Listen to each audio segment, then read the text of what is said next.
Justin Trudeau is in Rwanda today. Scenes of his arrival in the capital. He's taking part in a summit of Commonwealth leaders, one that will cover many issues: food security, to the war in Ukraine. Well, actually, war in Ukraine adding to issues of food security.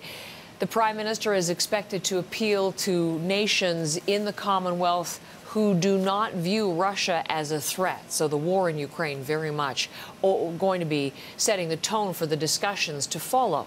And covering the Prime Minister's summit is David Cochrane, who's live with us in Kigali, Rwanda. David, good to see you again this morning.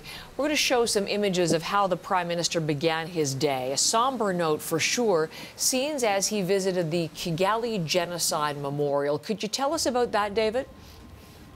Yeah, Heather, it's been 28 years since an estimated 800,000 people were killed in the genocide of the Tutsis during a bloody and brutal 100 days in 1994. And this site, this memorial site that the Prime Minister visited today, is not just a memorial to that slaughter.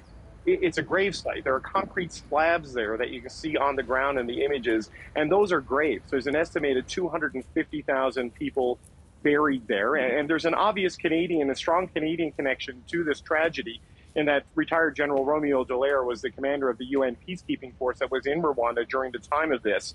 And Justin Trudeau becomes the first Canadian Prime Minister to visit the memorial. He took part in a ceremony, he laid a wreath, and he had a private meeting with some genocide survivors that we weren't allowed to witness or film for obvious reasons. But it was, as you said, a very somber start to this trip. It's a series of summits dealing with the urgent conflicts of the day, and it began with the Prime Minister paying respects for a terrible tragedy of recent history. From here, the meetings begin in earnest. What are the goals and the aims of Canada and Prime Minister Trudeau at this summit, David? Yeah, we're expecting some news from the Prime Minister today. We're going to hear from him in just a couple of hours.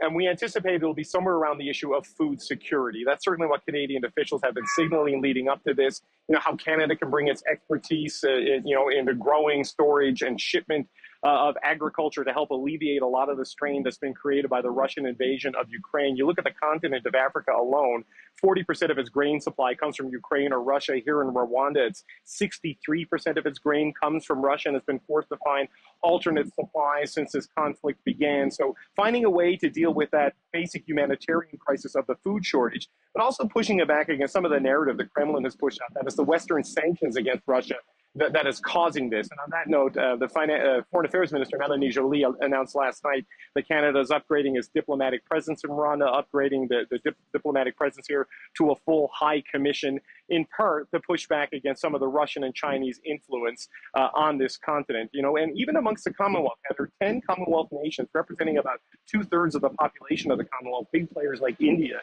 They abstained from a UN resolution condemning Russia's invasion of Ukraine. So that's going to be one of the challenges here for the Prime Minister, is trying to get more countries on side, a unified condemnation of the Russian invasion of Ukraine. They've been isolated by NATO, they've been isolated by the G7, but Russia has friends and allies throughout the world, including some of the nations gathering here for these Commonwealth meetings over the next several days.